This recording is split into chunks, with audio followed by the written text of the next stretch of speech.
Haidem să deschidem cuvântul lui Dumnezeu în cartea 1 Samuel, capitolul 15, de unde vom citi de la versetul 10 la versetul 26. 1 Samuel, capitolul 15, versetul 10 la 26. Domnul a vorbit lui Samuel și i-a zis: îmi pare rău că am pus pe Saul împărat, că se abate de la mine și nu păzește cuvintele mele. Samuel s-a mâhnit și toată noaptea a strigat către Domnul. S-a sculat dis de dimineață ca să se ducă înaintea lui Saul și au venit și au spus: Saul s-a dus la Carmel și iată că și-a înălțat un semn de biruință. Apoi s-a întors și trecând mai departe s-a pogorât la Gilgal. Samuel s-a dus la Saul și Saul i-a zis: fii binecuvântat de Domnul. Am păzit cuvântul Domnului? Samuel a zis: ce înseamnă behăitul acesta de oi care ajunge la urechile mele și mugetul acesta de boi pe care îl aud? Saul a răspuns: le-au adus de la amaleciți, pentru că poporul a cruțat oile cele mai bune și boii cei mai buni, ca să-i jertfească Domnului Dumnezeului tău, și pe celelalte le-am nimicit cu desăvârșire. Samuel a zis lui Saul: stai și îți voi spune ce mi-a spus Domnul astă noapte. Și Saul a zis: vorbește. Samuel a zis: când erai mic în ochii tăi, n-ai ajuns tu căpetenia seminților lui Israel și nu te-a uns Domnul ca să fii împărat peste Israel? Domnul te trimisese zicând: du-te și nimicește cu desăvârșire pe păcătoși aceia, pe amaleciți, războiește-te cu ei până îi vei nimici. Pentru ce n-ai ascultat glasul Domnului? Pentru ce te-ai aruncat asupra prăzii și ai făcut ce este rău înaintea Domnului? Saul a răspuns lui Samuel: am ascultat glasul Domnului și m-am dus în calea în care mă trimitea Domnul. Am adus pe Agag, împăratul lui Amalek, și am nimicit cu desăvârșire pe amaleciți. Dar poporul ăla din pradă oi și boi ca pârgă din aceasta și trebuia nimici cu desăvârșire ca să le jertfească Domnul Dumnezeului tău la Gilgal. Samuel a zis: îi plac Domnului mai mult arderile de tot și jertfele decât ascultarea de glasul Domnului? Ascultarea face mai mult decât jertfele și păzirea cuvântului său face mai mult decât grăsimea berbecilor. Căci neascultarea este tot atât de vinovată ca și ghicirea și împotrivirea nu mai puțin vinovată decât închinarea la idol și terafim. Fiindcă ai lepădat cuvântul Domnului, te leapădă și el ca împărat.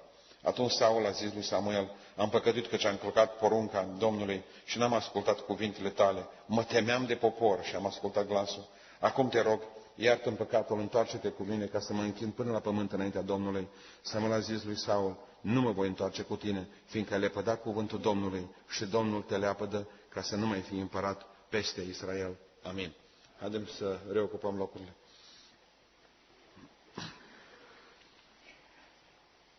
Numai întâmplător în această zi de alegeri în Republica noastră parlamentară, în Republica noastră prezidențială, am ajuns să inaugurăm seria împăraților, a chipurilor de împărați. Dumnezeu a vorbit și s-a înțeles foarte bine cu prorocii, cu judecătorii. Dumnezeu vorbea direct cu ei, cu Moise, vorbea cu ceilalți, a vorbit cu Samuel și ei transmiteau poporului ceea ce Dumnezeu le spusese. Și Dumnezeu a zis: e foarte bine ce se întâmplă. Dar oamenii, ajungând în țara aceea pe care Dumnezeu le-a promis-o, s-au uitat peste gard. Și la un moment dat i-a spus lui Samuel: mă, Samuele, noi ca popor nu mai vrem să fim călăuziți direct de o conducere teocratică condusă de Dumnezeu. Nouă ne-ar trebui un împărat. Toate neamurile au împărat, toate neamurile au rege. De ce să nu avem și noi un rege al nostru, pământesc? Samuel s-a supărat foarte tare. Personal a crezut că e un atac asupra poziției lui de judecător. Și s-a dus la Dumnezeu și a zis: ăștia cred că au ceva cu tine. Nu, zice Dumnezeu. Nu cu tine au, mă, Samuel, ca judecător, ci cu mine ca Dumnezeu. Ăștia de fapt nici nu vor să fie guvernați de nimeni. Nu pe tine te leapădă. Tu oricum ești la pensie, puteai avea în buzunar de mult carnetul de pensie. Cu mine au ce au. Vor rege. Ne uităm în anul 2009 și trebuie ca să dăm cezarului ceea ce cezar le spunea fratele moldovan și trebuie să recunoaștem ceva din istorie. Dumnezeu a îngăduit monarhia. Există mai multe sisteme de conducere ale națiunilor și sigur că cel mai frumos și utopic începe să devină pentru noi este teocrația. Dumnezeu a spus: poate vreți un rău mai mic. Și am zis da, și Dumnezeu a ales dintre relele cele mai mici să fie monarhia. De aceea comuniștii au înțeles foarte bine când l-au împachetat pe Mihai și au pus 4 vagoane la dispoziție cu marfă și au pus bogățiile ce mai putut aduna și tablourile prin casă și l-au trimis din țară. Au înțeles de fapt că în cel mai mic rău pentru țara noastră putea să fie monarhia. Neocomuniștii după 1990 au înțeles același lucru, de aceea au refuzat ca să avem un stat monarhic condus măcar de un rege. De aceea avem acum alegeri, de aceea trebuie să ne ducem acolo, pentru că de fapt am refuzat încă o dată răul cel mai mic. Aș dori ca pe timpul vieții mele, și s-ar putea să se întâmple, Dumnezeu să se întoarcă înapoi în România. Aș dori ca să văd lucrul acesta și să știu că putem să fim conduși, nu știu dacă se mai poate teocratic, dar măcar monarhic în cel mai rău caz. Aș dori să văd schimbarea aceasta în timpul vieții mele. Cam asta am vrut să vă spun despre ceea ce trăim în zilele acestea. Și iată că Dumnezeu cheamă și zice, vreți un împărat? Da. Alegeți-l voi, zice Dumnezeu. Vă rog să fiți atenți ce spune Dumnezeu. Nu Dumnezeu l-a ales pe Saul.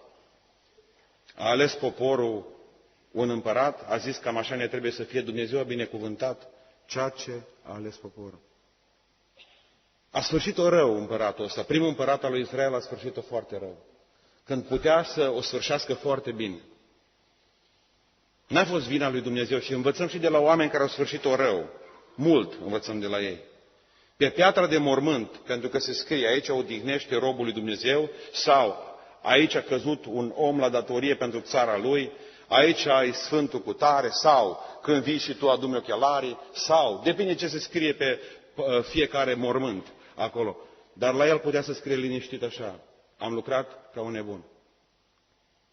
Dar problema că el a spus-o de 2 ori, Samuel a spus-o odată, te-ai comportat ca un nebun, el a spus-o de 2 ori, m-am purtat și am lucrat ca un nebun. S-a recunoscut că e un nebun, dar a fost un nebun frumos. Așa spune Biblia despre el că n-a fost alt om, alt bărbat mai bine în tot Israelul. De fapt asta au vrut să aleagă oamenii. Arată bine, e frumos, e cu un cap mai înalt ca noi. Bine făcut, bine proporționat, e bun de împărat. Nu contează că n-are minte, nu contează că e sărac, cum înțelegem noi de multe ori lucrurile acestea cu capul, nu contează că înțelept nu-i, dar e bun, e frumos, luați-l ca împărat. E nebun, nu contează, dar e un nebun frumos. Și a zis Dumnezeu, asta vreți, asta vă binecuvânt. S-a sinucis, spune Biblia. Ciudat că nebunii nu se sinucid. Aici este un lucru interesant. Niciun nebun nu se sinucide. Handicapații de obicei au cea mai puternică dragoste de viață. El s-a sinucis, a sfârșit-o, a început-o bine, a sfârșit-o rău, a sfârșit-o lamentabil. Și vreau să vă spun un lucru care e dureros pentru noi și e o lecție practică pentru noi. Dumnezeu de multe ori este pus în fața faptului împlinit. Au venit și au spus, acesta e împăratul nostru, binecuvintează-l. Exact cum te duce la taică-tu acasă și spune, tată, aceasta este nora noastră. Trebuie să-ți placă și ție de acum și să-ți placă și ție și la mama, de acum îmi place mie. Vă rog, binecuvântați-mi ce aduc acasă. Și Dumnezeu nu are ce să spună. Și după ce zice și tata și mama, și aducem și copiii la biserică și ne punem și noi ca păstori mâna peste ei, pentru că nu avem ce să facem. Și noi ca și Dumnezeu. Asta e ales, asta. Și după 3 luni, după an, după 2, Dumnezeu e vinovat pentru ce se întâmplă. Nu merg lucrurile bine. Și cine e vinovat? Dumnezeu. Observați că au pus vina din nou pe Dumnezeu aici. Dar eu l-am ales, zice Dumnezeu.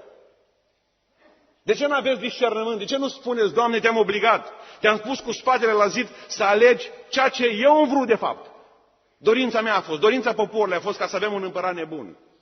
Un împărat nebun, dar un nebun frumos. Și despre asta vreau să vă vorbesc astăzi. Saul, un nebun frumos. Se pune întrebarea aceasta și dacă citiți în 10 cărți despre Saul, părerile sunt împărțite exact la jumătate. Și atunci spun unii, a fost vreodată omul acesta născut din nou? A avut omul acesta vreodată o relație adevărată cu Dumnezeu? Sau ce a trăit a fost fals de la început până la sfârșit? Sau este tipul omului care a început-o bine cu Dumnezeu și a sfârșit-o prost? Dacă ne ducem în primul segment de analiști, de oameni care analizează Biblia, ne ascunde ușor după și spunem, domnule, de la început a fost nebun, la sfârșit a sfârșit-o tot nebun, nu s-a mai făcut bine niciodată. De fapt, uitați-vă, dacă ești om al lui Dumnezeu, rămâi în credință până la sfârșit. Nu ți se poate întâmpla nimic rău. Eu personal consider că omul acesta a început cu Dumnezeu și a avut relație cu Dumnezeu clară, bună, dar a sfârșit-o prost pe cale. Asta trebuie să ne facă, să ne dea fiori reci. Am toate motivele să cred că omul acesta a fost un om care l-a iubit pe Dumnezeu la început, a fost sincer în tot ceea ce a făcut. Vă dau dovezi că a trăit cu Dumnezeu foarte bine, după care a sfârșit-o cu totul nebun, departe de Dumnezeu. Faptul că astăzi ești aici și ești puternic, nu uitați că el prorocea. Nu uitați că spune că Duhul lui Dumnezeu se coborâse peste el. Putem să facem să o sfârșim prost, foarte prost. A avut, numele lui înseamnă cerut, a avut ca soție pe Ahinoam, a avut 5 copii, 3 băieți și 2 fete.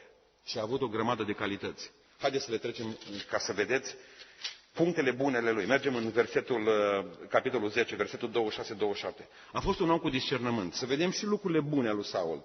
A fost un om cu discernământ. Fiți atenți ce spune în versetul 26 al capitolului 10. Zice așa. Și Saul s-a dus acasă în Ghibea, însoțit de o parte din ostașa cărui inimă o mișcase Dumnezeu. S-au găsit însă și oameni răi, după ce a fost ales ca împărat al lui Israel, care ziceau, cine poate ajuta acesta? Și l-au disprețuit și nu i-au adus niciun dar. Dar Saul s-a făcut că nu-i aude. Era ales de Dumnezeu pentru că poporul a vrut treaba asta, Dumnezeu l-a binecuvântat și a spus, el e împăratul vostru. Și alții zice, ce ne trebuie nouă? Și alții au venit cu daruri și alții n-au adus daruri. Și alții l-au vorbit de bine și alții l-au vorbit de rău. Ciudat că n-aude decât pe aceia care îl vorbesc de bine. Ciudat că îi vede numai pe aia care aduc daruri. Pe ceilalți nu mai vede. Dom'le, dar n-ai auzit că te-a vorbit cineva de rău? Nu! Dar a fost de față, n-am fost. Eram cu gândul în altă parte. Te-au bârfit. Nu știu, n-am auzit. Nu ți-au adus niciun dar. Nu e ceva la mijloc acolo. Nu. E foarte important în viață ca să știi cum să auzi. A zis-o Iisus mereu. Aveți grijă cum auziți, la ce auziți. A venit Satana și de multe ori ne fură urechea aceea bună și mai rămâne numai cu urechea aia rea și nu mai auzim decât lucrurile care se spun rău despre noi sau lucrurile care nu ne plac sau oamenii care nu ne plac și dacă de 10 ori te ajut și numai o dată nu pot să te ajut, nu-ți mai aduci aminte de cele 10 ori de care te-am ajutat, ci numai de data aceea care n-am putut să te ajut, pur și simplu. Și vine Satana și ți-o bagă tot aia în memorie. Și eu, la sfârșitul vieții uirii mele cu tine, nu mai am în fața ta decât amintirea unui om care nu te-a putut ajuta pe tine odată. Odată. E bine, spune cuvântul lui Dumnezeu că omul acesta a fost un om cu discernământ. A zis, cele rele să se spele, cele bune să se adune. Scurt, eu nu țin minte decât lucrurile bune. A fost un om iertător. În 1 Samuel, capitolul 11, ajunge și are prima victorie mare și ascultați ce se întâmplă mai departe. Și spune cuvântul lui Dumnezeu așa, versetul 12 la 15. Zice așa.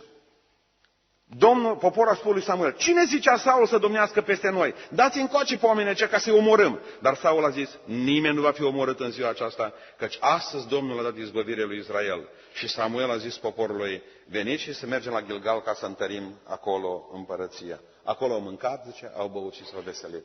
Au venit cu oamenii ăștia, nu ți-o dat dar, ăștia te-au vorbit de rău, taie acum, fă-i bucăți. Și au zis, nu, m-au vorbit de rău, îi trebuie să iertăm. Nu mi-au dus darul, trebuie să iertăm. Cine nu poate ierta să nu se căsătorească. Cine nu poate ierta să meargă în vârful muntelui să stea cu vulturii, că pe ei nu trebuie să ierți niciodată. Cu cuvelele. Aici pe pământ trebuie să ne iertăm unii altora o grămadă de păcate. Sau să nu mai rugăm niciodată și ne iartă nouă păcatele noastre, greșelile noastre, cum iertăm și noi a fraților noștri. Că s-ar putea ca rugăciunea asta să ne bage în iad pe mulți. Iertați. Cine din Dumnezeu iartă și uită. Amin. Că frații de ce ați lăsați de Dumnezeu de multe ori? Ca pietre de polizor să ne șlefuiască. Până căpătăm forma aia care vrea Dumnezeu. Slăvit să fie El. A fost un om iertător. A fost un om jertfitor.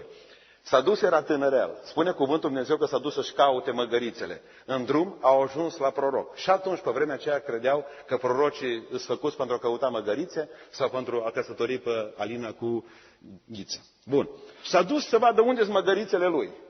Și a zis, domnule, trebuie să mergem și la proroc, pentru că toată lumea merge acolo și la modă, e trendy. Și a zis, nu, domnule, la proroc nu se merge cu mâna goală. Știi asta. Deci eu n-am niciun ban la mine, ce sluga lui am eu. Hai să am eu ceva mărunțiși acolo, am luat de un mec. Ne ducem acolo. Știa că la proroc, la omul Domnului, nu mergi cu mâna goală niciodată. Știa asta. Era un om jertfitor. Spune cuvântul lui Dumnezeu mai departe că atunci când Dumnezeu a spus să ucizi toate vitele acestea să le văd moarte, ce Dumnezeu, și să le bași toate pe foc. Atât de mult și-a dorit, pentru Domnul a zis că le fac. Oameni buni, a crezut cu adevărat că lui Dumnezeu trebuie să-i aduci jertfă. A crezut sincer omul acesta și a spus nu, cele mai frumoase vite, cele mai frumoase oi, le pun pentru Dumnezeul meu. Toată viața lui, Saul s-a jertfit cât a putut el pentru Dumnezeu. I-a plăcut să se jertfească lui Dumnezeu. Dar v-am spus mereu în lecțiile acestea de miercuri seara și de duminică seara în Speranța, a face ceva pentru Dumnezeu nu înseamnă a fi ceva înaintea lui Dumnezeu. El le făcea, că așa știa că trebuie să facă, credea că înlocuiesc. Niciodată nu se înlocuiesc aceste lucruri. Trebuie să fii ca să faci. Amin. Cuvântul Domnului spune că a fost și un bun psiholog. Cel mai mult îmi place cum a știut el să-i mobilizeze pe oameni. Capitolul 11, citesc de la versetul 1, că așa de frumoase versetele astea. Nahaș Amonitul a venit și a împresurat Iabesul din Galat. Toți locuitorii din Iabes au zis lui Nahaș, fă un legământ cu noi și îți o fim supuși. Deci israeliți, poporul lui Dumnezeu, zice, către poporul ăla de nenorociți care trebuia omorâți de mult. Fă legământ cu noi și îți vom fi supuși. Și ascultați ce spune Nahaș Amonitul. Voi face un legământ cu voi dacă mă lăsați să vă scol la toți ochii drept. Deci numai atunci și să aruncă astfel o cară asupra întregului Israel. Vă scol la toți câte un ochi și facem legământ cu voi. Și de aici încolo toți bărbații să stați numai cu ochiul stâng. Erau de stânga. Și spune așa, bătrânii din Iabes au zis, dă-ne un răgaz de 7 zile ca să trimitem soli în tot ținutul lui Israel și dacă nu va fi nimeni să ne ajute, ne vom supune ție. Dureros, poporul lui Dumnezeu să ajungă să zică satanei, uite, dacă tu vrei să ne scoți în ochi, noi ce să facem?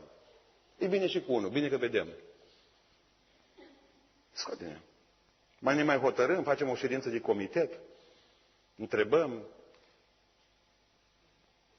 Soli au ajuns la Ghibea, cetatea lui Saul, și au spus aceste lucruri în auzul poporului. Și tot poporul ce a ridicat glasul și a plâns. No, fiecare să vedea părul în ochi, a doua zi.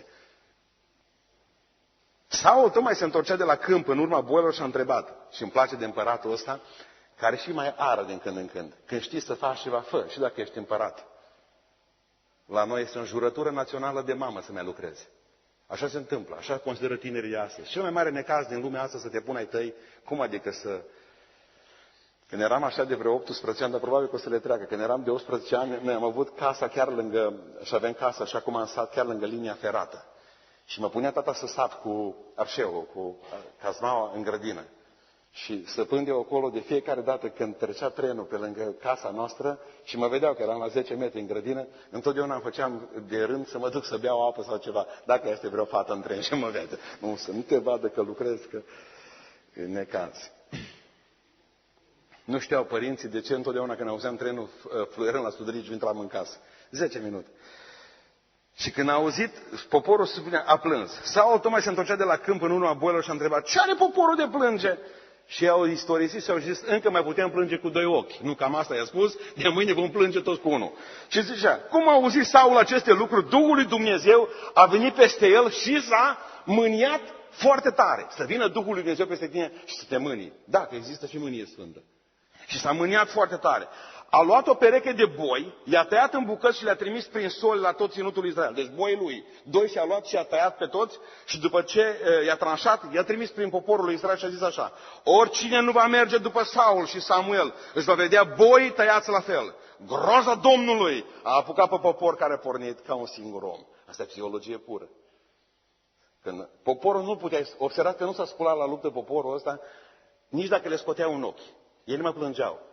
Dacă le-a spus Saul că le taie boii la toți și rămân fără boi, să nu te atingi de boii lor, o să-ți, domnule, ochii putem să-i pierdem, dar divolinul. Și s-au dus toți, groaza Domnului peste ei și s-au bătut. O să era psihologie.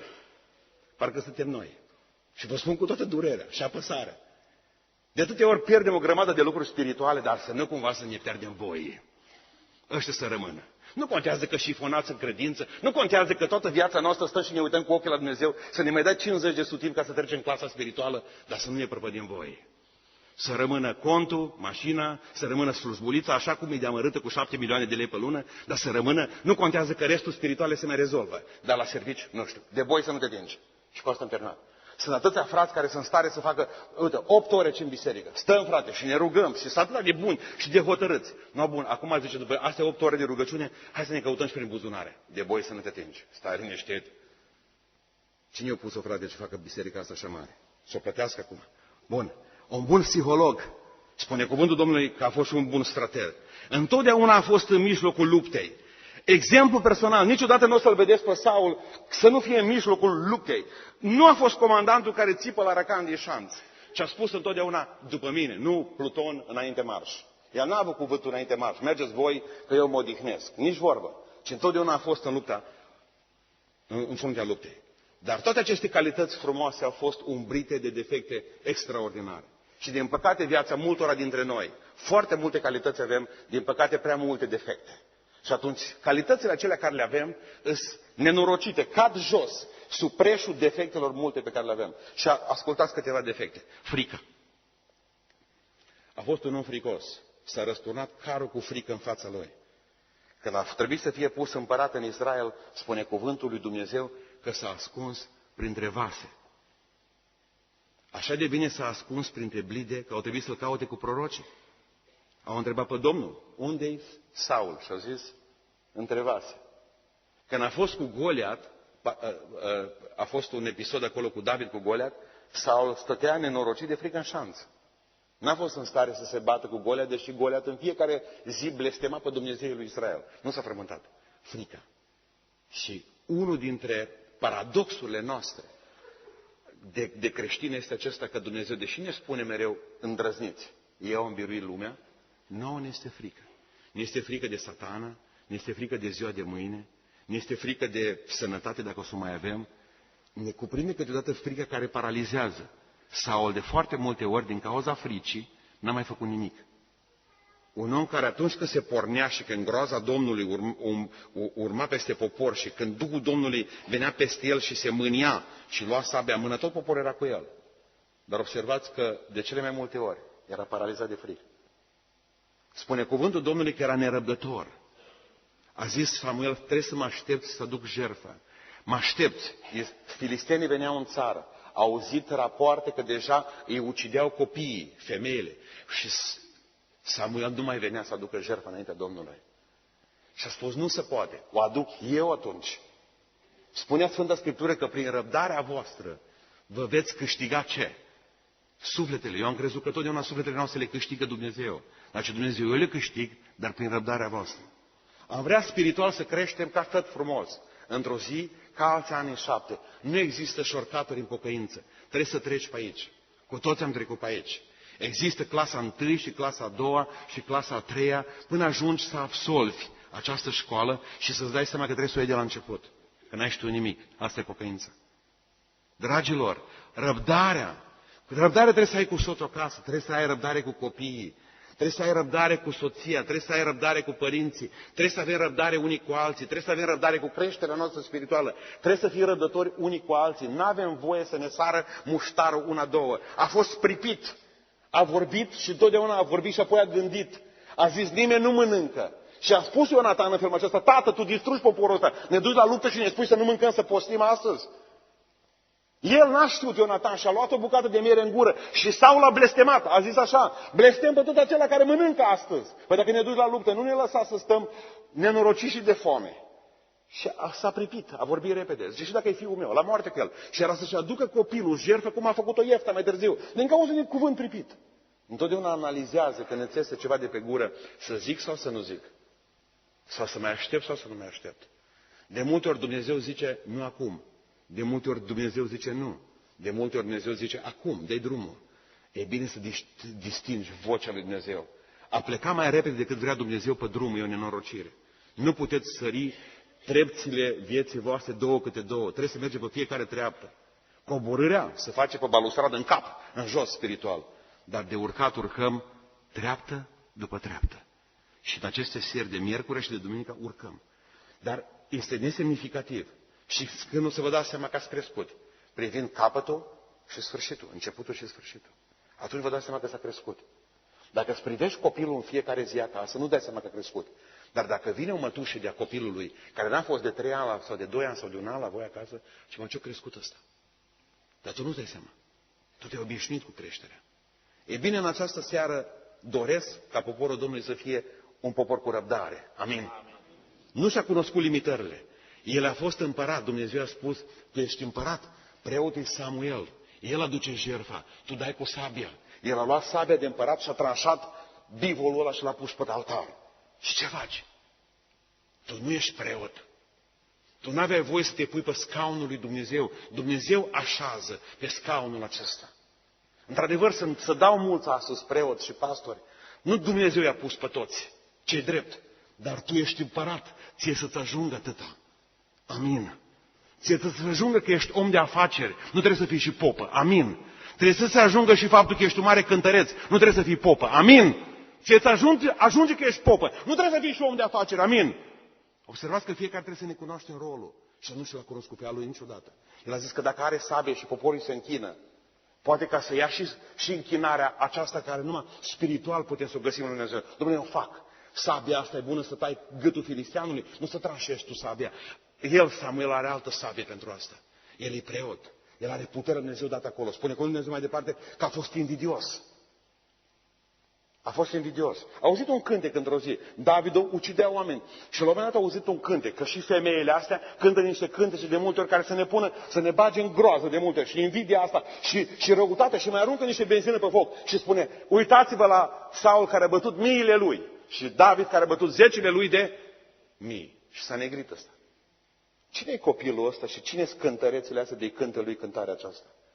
Și aici trebuie să facem o mică paranteză iară. Întotdeauna să fiți zgârciți cu laudele în public cu privire la anumiți oameni. Dar să fiți zgârciți și cu trasul de urechi public a oamenilor.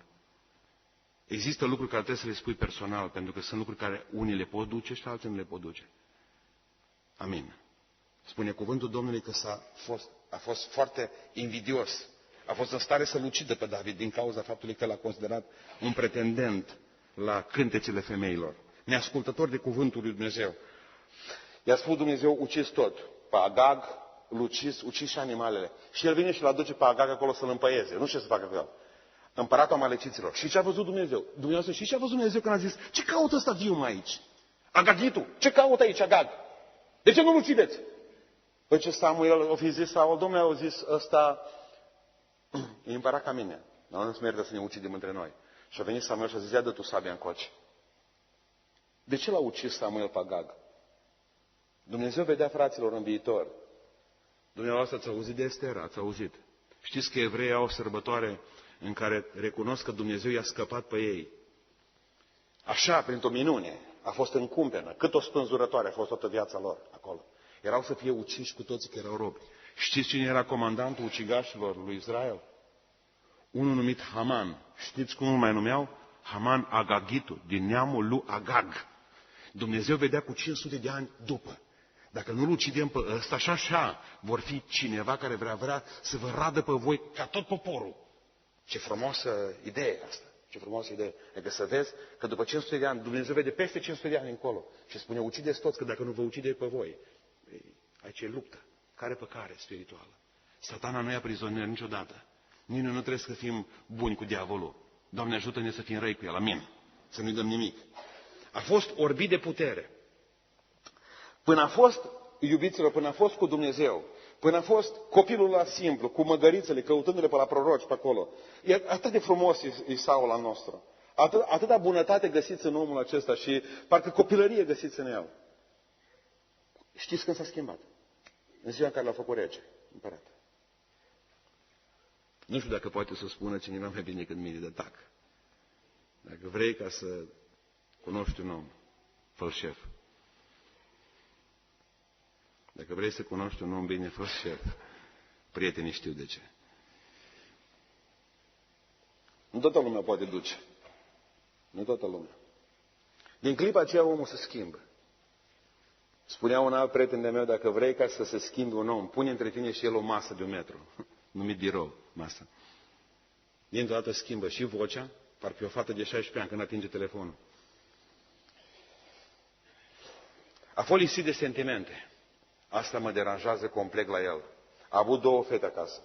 Nu mai vorbesc de Ionatan că l-a blestemat, să zici că n-a știut. Dar a avut două fete, pe Merab și pe Mical. Parcă n-a avut familie, parcă a avut canișă. Parcă a avut o canișă acasă. Așa s-a comportat cu fetele, cum te comporta cu niște animale care trebuie să le dai ca să câștigi, mai nu știu mai ce.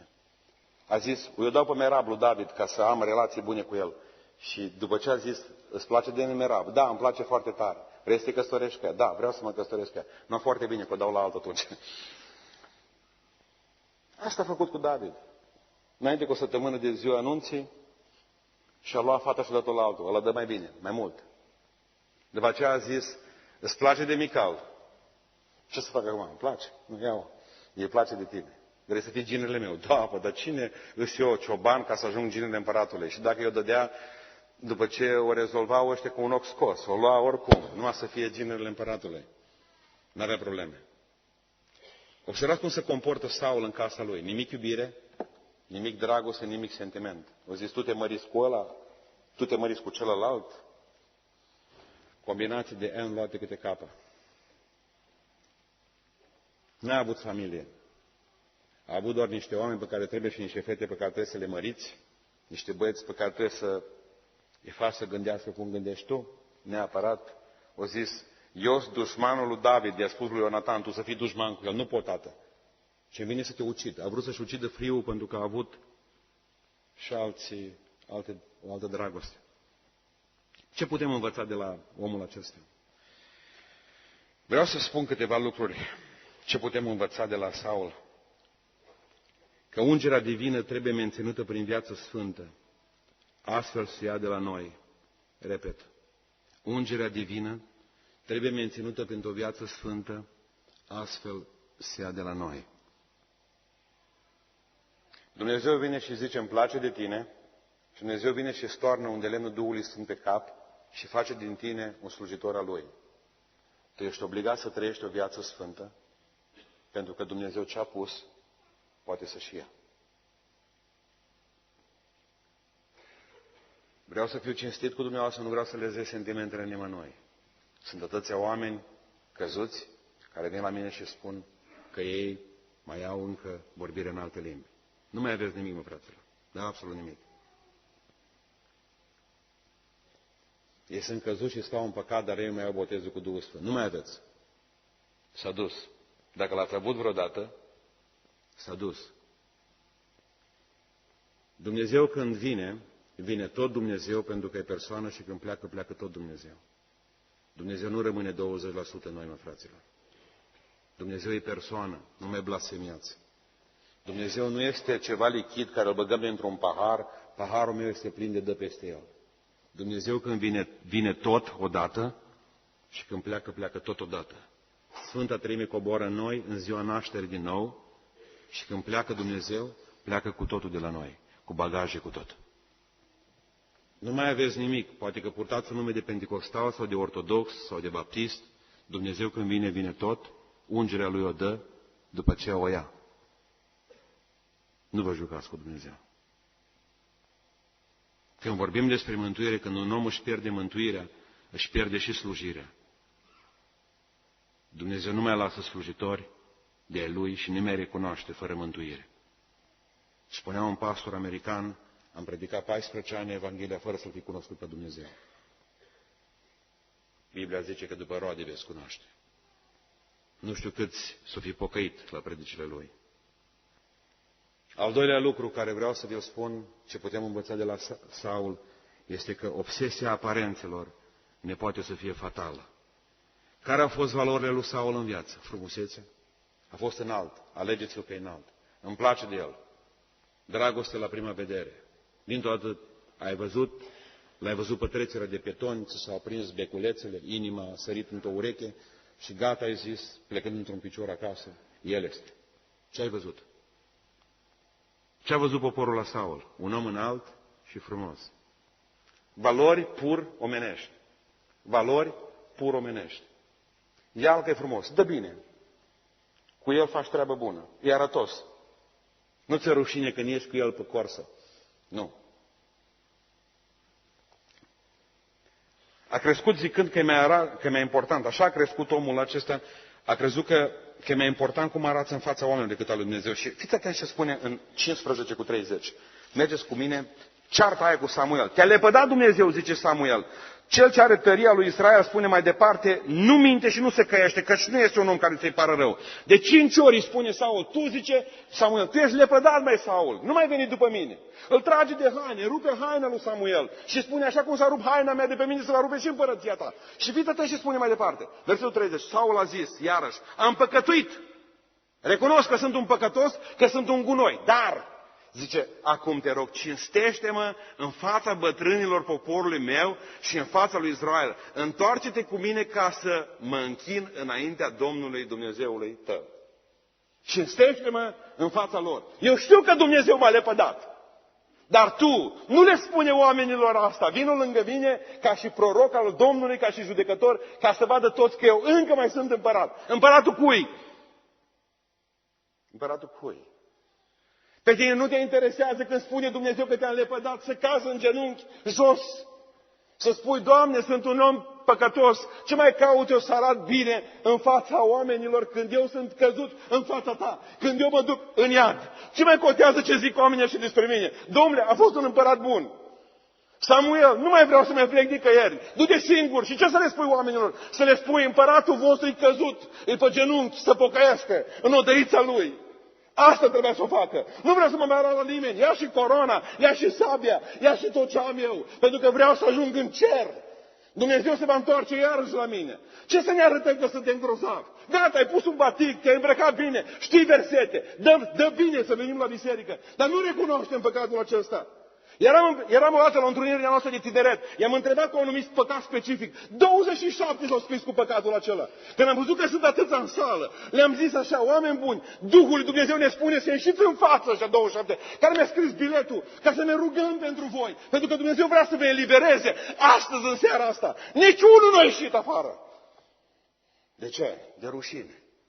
Mai bine mergem de mână în iad. Cum îți merge? Bine. Stați acolo, că acolo nu vă vede nimeni. Sunteți în marea masă, pe la balcoane, pe acolo pe sus. Stați liniștiți. Voi dați bine în fața poporului. Cântați frumos. Predicați bine. Sunteți înalți și frumoși. Sunteți nebuni frumoși. Omul fără Dumnezeu asta e. Păi nu înșelăm. S-a lepădat, a plecat Dumnezeu de la tine. Dar nu zice, să mă arăt bine în fața poporului. În viață suntem chemați să fim orchestră, nu soliști. Repet ce spun acum. În viață suntem chemați să fim orchestră, nu soliști. Amin. De ce nu sunt de acord cu cântările solo în biserică?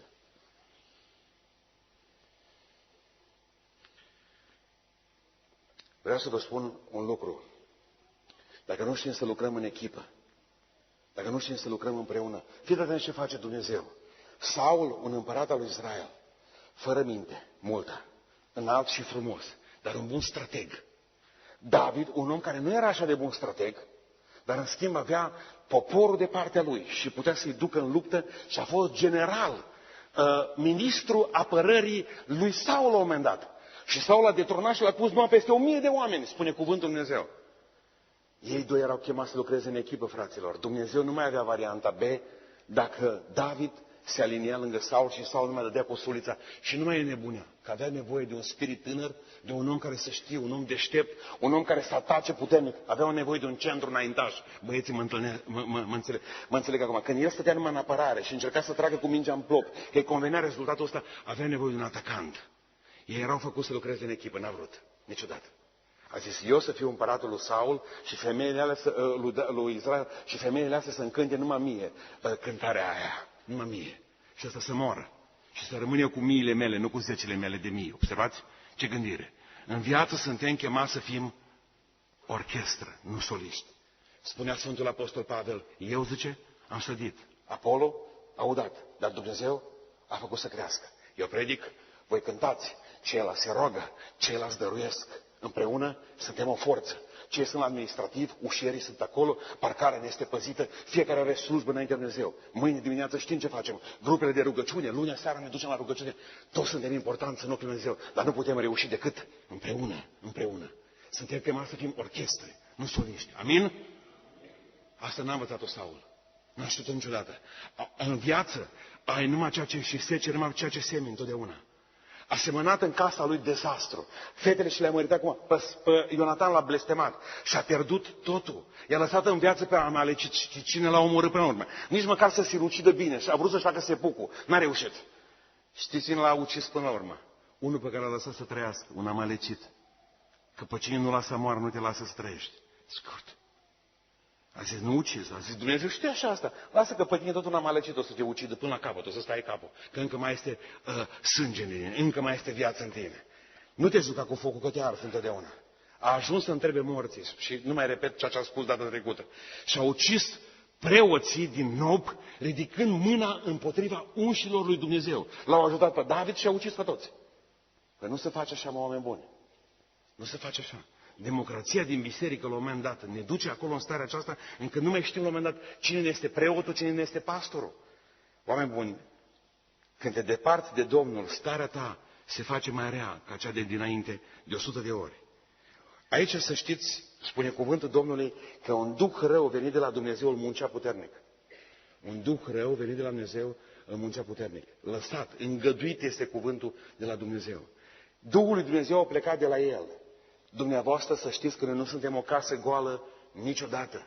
Noi nu suntem o casă goală niciodată. Când Duhul lui Dumnezeu a plecat de la noi, în casa aceea goală, știți cine vine? Satana. Prima dată vine un prim demon, deschide ușa și zice, casa e goală. Cheamă încă 7 și starea omului se face, deci, de 7 ori mai rea decât cea care a fost înainte. Nu uitați un lucru, alternativa plecării Duhului Sfânt de la noi este Duhul cel rău. Duhul cel rău. Nu mai putea să fie decât anesteziat, decât prin muzică. Dumneavoastră vedeți ce rol important are muzica. Duhurile fug când se cântă. Când se cântă cu toată puterea, când se cântă sub inspirația lui Dumnezeu, duhurile nu mai stau în oameni. Pleacă afară, în locuri pustii și fără apă. Doar asta. Pe vremea aceea nu erau medicamente, nu erau injecții, nu erau cămăși de forță. Iată că muzica generează putere, generează biruință. De aceea cei care cântă trebuie ca să fie sfinți, pentru că când cântă ei trebuie să plece afară Satana. David era sfânt, de aceea muzica lui avea efect asupra lui Saul. Dacă ei nu sunt sfinți, putem cânta cât vrem, se gâdilă doar urechea aceasta, nu și interiorul. E o mică paranteză cu privire la muzică. Un avertisment aici. De aceea spune Biblia, vegheați, pentru că diavolul dă târcoale. De aceea zice Iisus Hristos, pe voi prin Pavel, înși-vă, încercați-vă dacă mai sunteți în credință. Astăzi poți să fii un om al lui Dumnezeu puternic, plin de Duhul Sfânt peste tine, mâine poți să fii un nebun, chiar un nebun frumos. Concentrează-vă voi, zice, și noi suntem, fiindcă suntem înconjurați de un nor așa de mare de martori. Din păcate, mulți dintre noi ne gândim numai la norul ăla mare de martori. Ori noi nu la ei trebuie să ne gândim. Trebuie să ne gândim să ne păstrăm hainele curate. Lăsați voi norul ăla mare de martori. Păstrați-vă hainele curate. Dacă hainele vor fi curate, și norul ăla de martori va fi mulțumit. Dacă hainele sunt murdare, norul ăla de martori nu va zice bravo, frumos. Niciodată. Voi să vă concentrați ca fiecare să-și păstreze haina curată. Nu te uita tu pe spatele hainei mele să vezi dacă n-am pete. Uită-te pe haina ta să vezi cum stai înaintea lui Dumnezeu. Putem ajunge din oameni plini de Duhul Sfânt, în oameni care să ne bajocorească Satana și să ne luăm viața. Dumneavoastră, băgatați de seamă că în ultimii ani sinucidele în România s-au mulțit? Aceștia nu sunt musulmani care să sinucide în România, ci oameni care se numesc creștini. Oameni care au hotărât să-și pună capăt zilelor pentru că nu mai pot să mai găsesc motivația luptei. Defectele acestui om i-au umbrit calitățile. Când vă duceți să vă căsătoriți, fetele și băieții, să nu cumva să luați un om cu 40% defecte, zicând că are 60% calități. Nici vorbă. Voi trebuie să vă gândiți dacă nu are 40% defecte care pot duce la moarte. Că există defecte care pot fi 70% din omul defecte, dacă sunt mărunte. Dar nu vă uitați un lucru, că există defecte care pot să ne distrugă până la viață. și peste acelea să nu treceți niciodată. Știți ce a spus? În 1 Samuel, capitolul 15, versetul 11, a spus Dumnezeu așa: îmi pare rău că l-am pus pe Saul împărat. Doresc în această seară ca Dumnezeu să nu-și pună în dreptul meu și în dreptul tău niciodată cuvintele îmi pare rău. Voi, numai la El să vă gândiți, pe El să-L mulțumiți întotdeauna. Dumnezeu să nu zică niciodată îmi pare rău că l-am mântuit, îmi pare rău că i-am dat mântuire, îmi pare rău că am murit pentru El pe Golgota. Să nu spună Dumnezeu despre voi niciodată îmi pare rău. Amin? Și al doilea lucru la care trebuie să ne gândim aici, trebuie să avem o părere foarte clară despre noi înșine. Dumnezeu nu dă har celor mândri niciodată, ci numai celor smeriți. În 1 Samuel 15:17, lucru care vi l-am citit, zice Samuel către Saul: când erai mic în ochii tăi, Dumnezeu te vedea mare și ai fost împăratul lui Israel. Când erai mic în ochii tăi. Pe templul de la Delphi spune aceste cuvinte: cunoaște-te pe tine însuți. Cunoaște-te pe tine însuți. Când erai mic în ochii tăi, așa să ne ajute Dumnezeu să fim în ochii noștri mici și în ochii Dumnezeu să fim mari. Nu mai contează cum ne vom, frații. Dacă Dumnezeu ne vede bine, restul e numai jonglerie vizuală. Mă uitam la istorie și închei cu ceva tot din istorie, că apoi vom cânta și ne vom ruga. Herodot povestește la un moment dat că Lidianul Cresus avea un imperiu mare, Cresus, Imperiul Lidiei atunci. S-au dus, Lidianul acesta Cresus s-a dus împreună cu poporul lui, cu armata lui, să se bată cu persienii, Persia. Și înainte de a pleca la luptă, s-a dus și a consultat oracolul de la Delphi, unde era acea preoteasă Pitia, care stătea și trăgea așa în nări miros de laur cu efect halucinogen, era un fel de drog. După aceea vorbea în alte limbi și erau niște preoți tălmăcitori care tălmăceau tot ce zicea femeia aceasta. Și spune istoria că el a întrebat-o pe preoteasa aceasta, Lidia, zice: să mă duc sau să nu mă duc să mă bat cu persienii? La care proroceasa Pitia i-a tras o prorocie, cum se mai întâmplă pe la noi, la două capete. Și a zis în felul următor: dacă vei trece râul Helis, o mare împărăție se va prăbuși. Plin de bucurie, s-a dus și-a luat armata și a trecut pe râul Helis. Și așa a fost. O mare împărăție în urma luptei s-a prăbușit. A lui. La două capete s-a dus și s-a împlinit lucrarea. Noi nu avem decât o viață. Una singură avem. Ai 80 de ani la dispoziție, să zic. Ce-ți doresc eu ție, ce-mi doresc și mie. Mă la fratele Rogojan, mă apucă groaza. Îmi spunea că de 70 de ani e botezat. Păi o parte dintre noi să ajunge 70 de ani. Mă gândesc că e mult să-i numeri. Da, să-i treci lângă Domnul. Aleluia. Noi nu o să avem decât dacă Dumnezeu și întinde foarte tare mâna peste noi, să putem să avem anii ăștia frumoși, ani. 80 și de ani. Și 6 de ani. Nu avem decât o singură viață pe care o putem să o facem praf sau putem să o dăm în mâna lui Dumnezeu. Ce va scrie pe crucea ta nu e important. Pe crucea lui, dacă scriam noi, puteam scrie, știind din Biblie: a lucrat ca un nebun. Om botezat cu Duhul Sfânt și a ajuns să se sinucidă. A lucrat ca un nebun. I-a părut răul lui Dumnezeu că l-a mântuit. I-a părut răul lui Dumnezeu că l-a pus împărat. I-a părut răul lui Dumnezeu de toate. Că s-a considerat mic în ochii lui Dumnezeu, l-a văzut mare. Când s-a văzut mare în ochii lui Dumnezeu, l-a văzut mic.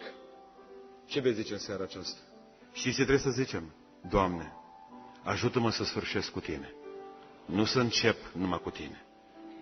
Nu mă lăsa să nebunesc, Doamne. Ajută-mă să-mi țin mintea trează, Duhul treaz, sufletul treaz.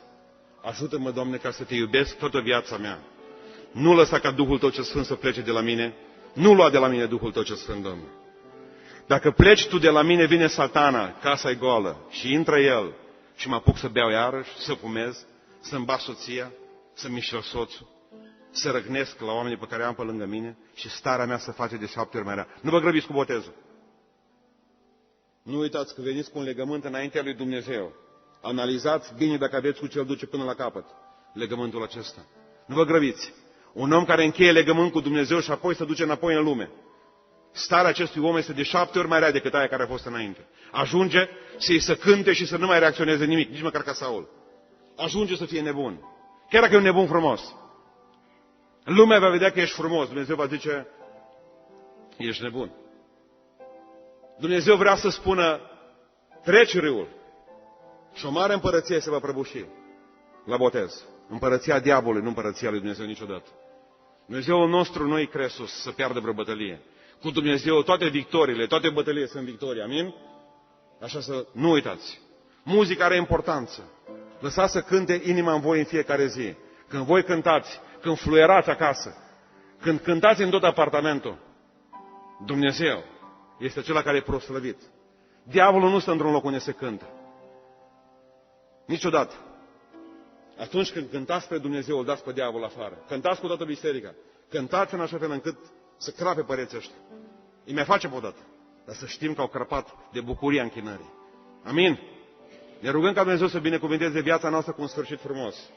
Să scrie Dumnezeu în dreptul nostru, a făcut ce a putut. Ca în dreptul lui Maria, care l-a uns cu un de lemn sfânt pe picioare. A făcut ce a putut. A fost copilul meu, slugă bună și credincioasă. Amin.